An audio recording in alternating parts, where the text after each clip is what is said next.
जब मैं 10 साल का था मेरे फादर की अचानक मौत हो गई। फिर लॉयर ने पूछा कि मैं अपनी मदर के साथ रहना चाहता हूं या मेरे फादर के छोड़े हुए 200 मिलियन लेना चाहता हूं। अपनी पिछली जिंदगी में मैं रोया था, मां से चिपक कर उसके साथ रहने की भीख मांगी थी। आखिर में उसने मेरे फादर की डेथ कंपनसेशन ले ली और तुरंत पड़ोसी वोंग से शादी कर ली। ओ नहीं, मेरा मतलब अंकल शाहू। उनकी नजरों में मैं एक बर्डन बन गया। आखिर में कंस्ट्रक्शन साइट पर काम करते करते मेरी मौत हो गई। मैं सिर्फ 28 साल का था जब मरा। अब पीछे मुड़कर उस पैथेटिक जिंदगी को देखता हूं तो लगता है कि शुरू से अंत तक मैं पूरी तरह बेवकूफ था और अब फेट का वही क्रॉस रोड्स फिर मेरे सामने खड़ा था।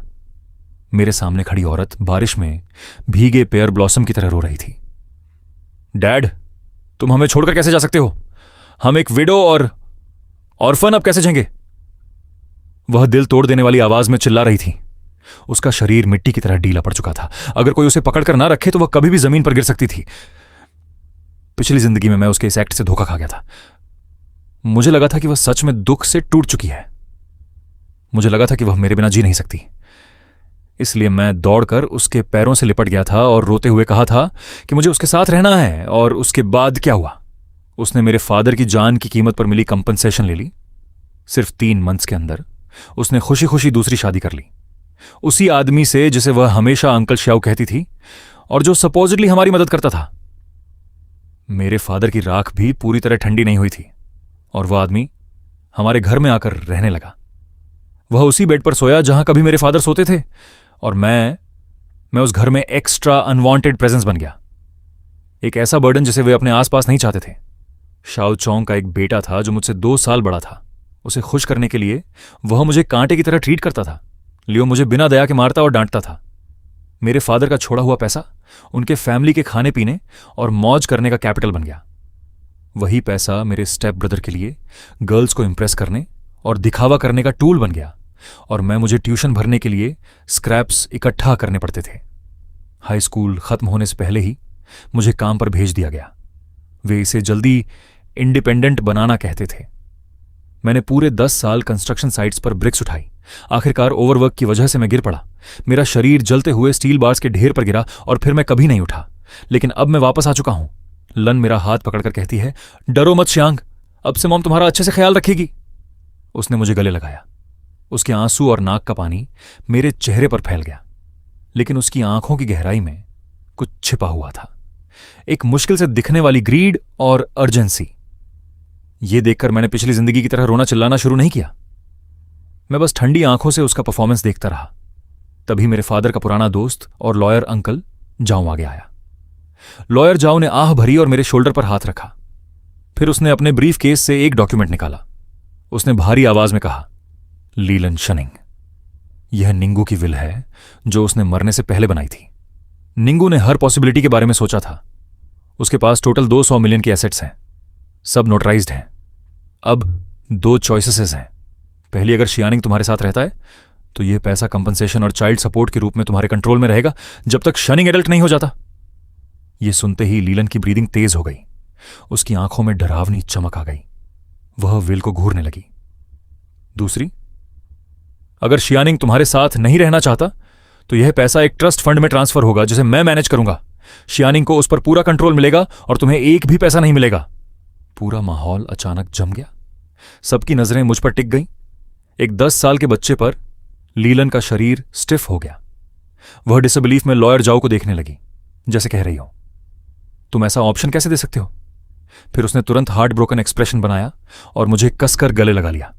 लॉयर, आप ऐसी बात कैसे कर सकते हैं? मैं अपने बेटे को कैसे छोड़ सकती हूं? शनिंग ही मेरी पूरी जिंदगी है। वह जोर जोर से रोई, लेकिन उसी समय उसने मेरी आर्म जोर से पिंच की।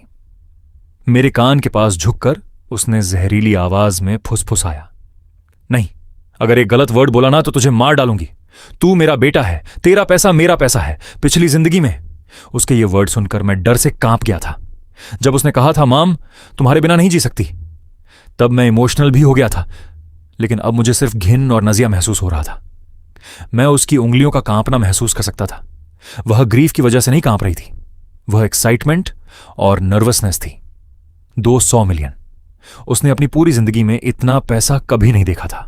वह अभी से उस फ्यूचर की फैंटेसी देख रही थी जो उसे यह पैसा मिलने के बाद मिलने वाला था। जियो चोंग के साथ खुशहाल जिंदगी के सपने देखते हुए मैं धीरे धीरे उसकी घुटन भरी पकड़ से खुद को छुड़ाने लगा। उससे अलग होने के बाद मैंने सिर उठाया। लॉयर जाओ की स्टंट नजरों से आंख मिलाकर मैंने साफ और धीरे धीरे कहा, अंकल जाओ, मैं दूसरा ऑप्शन चुनता हूं। मैं 200 मिलियन चुनता हूं। पूरा फ्यूनरल हॉल एकदम साइलेंट हो गया। इतनी खामोशी कि अगर सुई भी गिरती तो उसकी आवाज सुनाई देती। सब लोग जैसे फ्रीज हो गए। सब शौक में मुझे घूर रहे थे। उनके मुंह खुले रह गए थे। लीलैंड के चेहरे का दुखी एक्सप्रेशन तुरंत जम गया, फिर धीरे धीरे टूटने लगा और आखिर में शौक और डिसबिलीफ में बदल गया।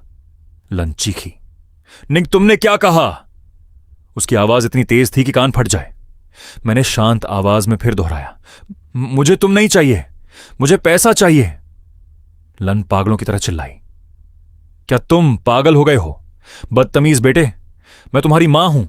वह हिस्ट्रिकल औरत की तरह मेरी तरफ झपटी और मुझे थप्पड़ मारने के लिए हाथ उठाया, लेकिन किसी ने उसकी रिस्ट पकड़ ली। उसे रोकने वाला लॉयर जाऊ था।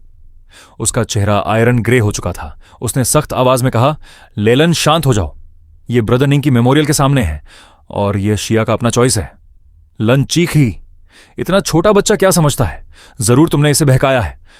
लॉयर जाऊ ने डिस्गस्ट के साथ उसका हाथ झटक दिया और कहा, मैं फिर कह रहा हूं, यह ब्रदर निंग की विल है, इसका लीगल इफेक्ट है।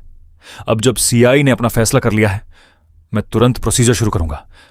आज से तुम उसकी लीगल गार्डियन नहीं रही। लेलोन पूरी तरह स्टंट रह गई। उसने मुझे देखा। उसकी आंखों में हेट्रेड और अनविलिंगनेस भरी हुई थी, जैसे मैं उसका दुश्मन हूं। शायद वह समझ नहीं पा रही थी कि उसका हमेशा डरपोक और ओबीडिएंट बेटा अचानक इतना कोल्ड और स्ट्रेंज कैसे हो गया। लेकिन अब मुझे उसकी परवाह नहीं थी। मैं लॉयर के पास गया, उसकी क्लोथ्स का किनारा पकड़ा और पूछा, अंकल जाओ, क्या डैड पहले से सब जानते थे? लॉयर जाओ का शरीर हल्का सा कांपा। वह नीचे झुका और लंबे समय तक मेरी आंखों में देखता रहा।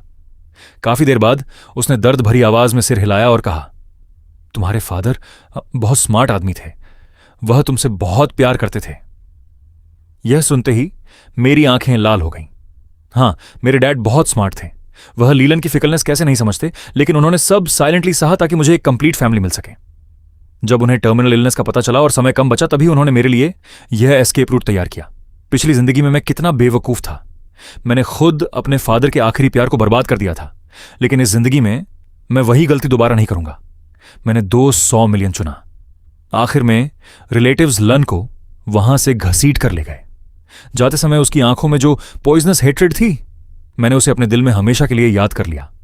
लेकिन मुझे फर्क नहीं पड़ा। जिस पल मैंने अपना फैसला लिया, उसी पल हमारे बीच का मदर सन बॉन्ड खत्म हो गया। अब सिर्फ हेट्रेड बची थी। लॉयर जाओ मेरा गार्डियन बन गया। वह एक ऑनेस्ट और रिलायबल इंसान था। डैड के फ्यूनरल के बाद वह मुझे अपने घर ले गया। उसने मुझे एक लंबी इन्वेस्टमेंट लिस्ट दिखाई। उसने कहा, यह सब प्रोजेक्ट्स हैं जिन्हें तुम्हारे डैड और मैंने उनकी मौत से पहले रिसर्च किया था। लेकिन मैंने सीधे आखिरी पेज खोला। अंकल जाओ, पहले वाले सारे सेल कर दीजिए। वह चौंक गया। मेरी उंगली लिस्ट पर कुछ छोटे और अननोटिस्ड नेम्स पर जाकर रुकी। सारा पैसा इन कंपनीज में डाल दीजिए। लॉयर जाओ कंफ्यूज होकर बोला, बाकी का क्या? ये कैसी कंपनीज हैं? मैंने इनके बारे में कभी नहीं सुना। शिया, इन्वेस्टिंग कोई मजाक नहीं है। मैंने उसकी आंखों में देखकर पूछा, अंकल जाऊं, क्या आप मेरे डैड पर ट्रस्ट करते हैं?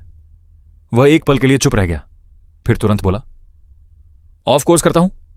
मैंने धीरे से कहा, तो इस बार मुझ पर भी भरोसा कीजिए। डैड ने मुझे यह सब ड्रीम में बताया था। मेरे पास यही वीक एक्सक्यूज था। लेकिन लॉयर जाओ मेरी आंखों में देखता रहा। वे आंखें किसी 10 साल के बच्चे जैसी नहीं थी। वे बहुत काम थी। पता नहीं क्यों, लेकिन उसने बिना ज्यादा सोचे सिर हिला दिया। उसे नहीं पता था कि जिन कुछ नेम्स पर मैंने उंगली रखी थी, वे इसी साल पूरी दुनिया को हिला देंगे।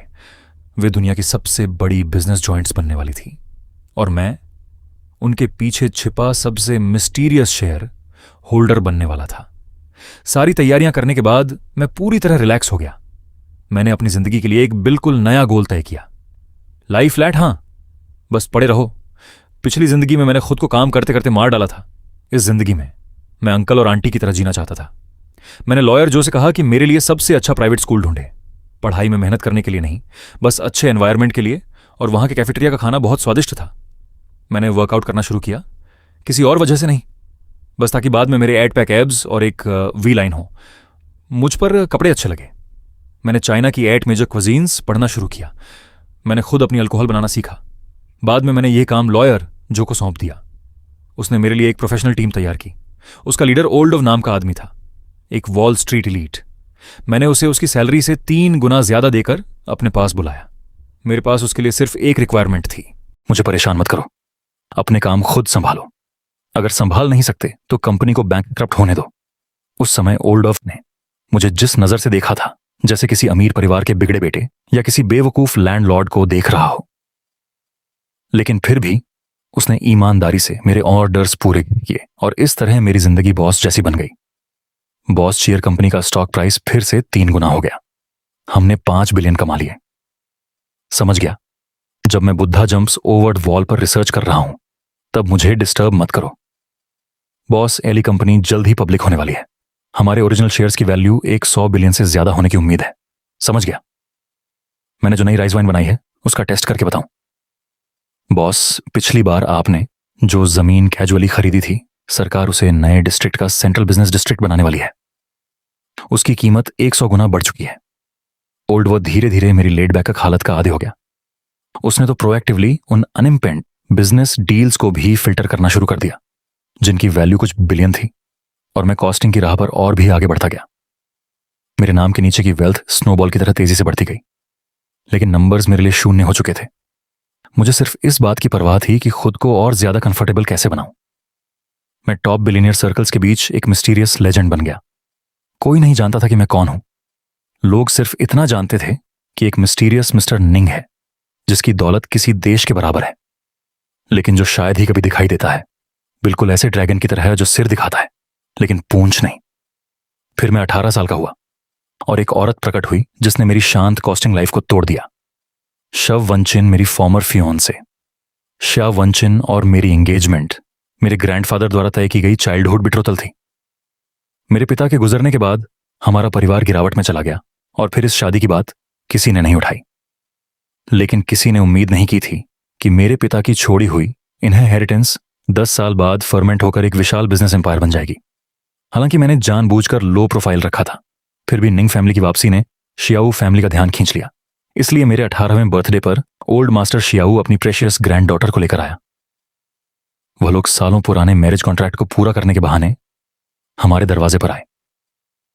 पहली बार मैंने शिया वनन को लॉयर शो के घर के लिविंग रूम में देखा। उसने एक टेस्टफुल व्हाइट स्कर्ट सूट पहन रखा था। उसके लंबे बाल बड़ी सावधानी से पीछे पिंडप थे। उसके चेहरे पर हल्का लेकिन डेलिकेट मेकअप था। खूबसूरत हां, लेकिन बिल्कुल आइसबर्ग की तरह ऐसी ठंडक छोड़ती हुई जो दूसरों को दूरी बनाए रखने की वार्निंग देती हो। वह एक स्ट्रांग करियर वूमन की मिसाल थी जिसे अपने परिवार की हेयर बनने के लिए पाला गया था। रैशन, पावरफुल और काम। कहा जाता था कि 20 साल की उम्र में उसने डबल डॉक्टरेट हासिल कर ली थी। 22 साल की उम्र में उसने फैमिली बिजनेस संभाल लिया। उसके तरीके इतने रूथलेस थे कि बिजनेस के सबसे चालाक ओल्ड फक्सेस भी उसे सावधान रहते थे। उसकी दुनिया में सिर्फ करियर, इंटरेस्ट्स और डाटा थे। वो इमोशंस को सबसे बेकार कमजोरी मानती थी। Please have a seat. वह मेरे सामने बैठ गई, अपने पैर क्रॉस करते हुए। उसकी नजर स्कैनर की तरह सिर से पांव तक मुझ पर घूमी, बिना किसी छिपे हुए कंटेम्प्ट और स्क्रूटनी के। उस समय मैं अभी जिम से वापस आया था। मैंने लूज ट्रैक सूट पहन रखा था और मेरे बाल अभी भी पसीने से गीले थे। मैं आलस से सोफा पर टिक गया, कैजुअली एक एप्पल उठाया और उसका बाइट लिया। मेरा एटीट्यूड साफ तौर पर उसे पसंद नहीं आया। उसने हल्के से भौहें सिकोड़ ली। मैंने सुना है कि हाई स्कूल ग्रेजुएशन के बाद तुमने पढ़ाई छोड़ दी। हम पढ़ाई बहुत टायरिंग होती है। तो अब क्या कर रहे हो? वर्कआउट, कुकिंग, वाइन ब्रूइंग और आराम से लेटने का सबसे कंफर्टेबल तरीका रिसर्च कर रहा हूं, मैंने ईमानदारी से जवाब दिया। यंग वाइन के मुंह का एक कोना मॉकिंग स्माइल में मुड़ गया। तो तुम बस एक निकम्मे प्लेबॉय हो, तुम ऐसा समझ सकती हो। मैंने बेपरवाही से कंधे उचका दिए। उसने ठंडी हंसी छोड़ी। उसकी आंखों में तिरस्कार और गहरा हो गया। निंगी, चलो एक दूसरे से सीधी बात करते हैं। मैरिज अरेंजमेंट ग्रैंडपा का एक मजाक था। इसे सीरियसली लेने की जरूरत नहीं है। जो आदमी मुझसे शिया वानकिन से शादी करेगा वो ऐसा स्ट्रांग पर्सन होना चाहिए जो मेरे साथ शोल्डर टू शोल्डर खड़ा हो सके, ना कि ऐसा निकम्मा जो सिर्फ खाना पीना और मौज करना जानता हो। तो फिर मैंने दिलचस्पी से उसे देखा। इसलिए मैं उम्मीद करती हूं कि तुम खुद जाकर मेरे ग्रैंडपा से बात करोगे और इस एंगेजमेंट को खत्म कर दोगे। उसने कमांडिंग टोन में कहा। कंपनसेशन के तौर पर मैं तुम्हें एक रकम दे सकती हूं या हमारी कंपनी में तुम्हारे लिए एक आरामदायक जॉब अरेंज कर सकती हूं। मेरे मुंह में मौजूद एप्पल लगभग बाहर निकल गया। मुझे पैसे देगी और मेरे लिए जॉब अरेंज करेगी। क्या उसे पता है कि जिस शिया ग्रुप पर उसे इतना गर्व है वह मेरी एसेट्स का एक छोटा सा हिस्सा भी नहीं है? मैंने उसके लॉफ्टी और कंडसेंडिंग बिहेवियर को देखा और अचानक मुझे यह मजेदार लगा। पिछली जिंदगी में मेरे पास उससे आमने सामने मिलने का भी हक नहीं था, लेकिन इस जिंदगी में वो मेरे सामने बैठी थी, चैरिटेबल टोन में बात करते हुए मुझे कंपनसेशन ऑफर कर रही थी। मैंने अपना मुंह पोंछा और मुस्कुराते हुए कहा, फाइन। शिया वन किंग एक पल के लिए स्टंट रह गई, जैसे उसे उम्मीद नहीं थी कि मैं इतनी आसानी से मान जाऊंगा। तुम्हें कैसी कंपनसेशन चाहिए? उसने फिर वही ऐसी एक्सप्रेशन अपना लिया। मुझे ना पैसे चाहिए और ना कोई पोजीशन। मैं खड़ा हुआ और उसके पास चला गया। नीचे झुककर मैंने उसके कान में फुसफुसाया। उसने इंस्टिंक्टिवली पीछे हटने की कोशिश की, लेकिन उसका शरीर जम गया। मैं उसकी परफ्यूम की तेज खुशबू महसूस कर सकता था। मैंने अपनी आवाज धीमी कर ली, इतनी कि सिर्फ हम दोनों सुन सकें। मैं चाहता हूं कि तुम खुद जाकर अपने ग्रैंडफादर से कहो कि तुम मेरे निंगिन के लायक नहीं हो। शो वेंग की प्यूपल्स अचानक सिकुड़ गईं। शायद अपनी पूरी जिंदगी में उसने कभी इतने योगेंट शब्द नहीं सुने थे। उसने मुझे धक्का देकर दूर किया और अचानक खड़ी हो गई। उसका खूबसूरत चेहरा गुस्से से लाल हो गया।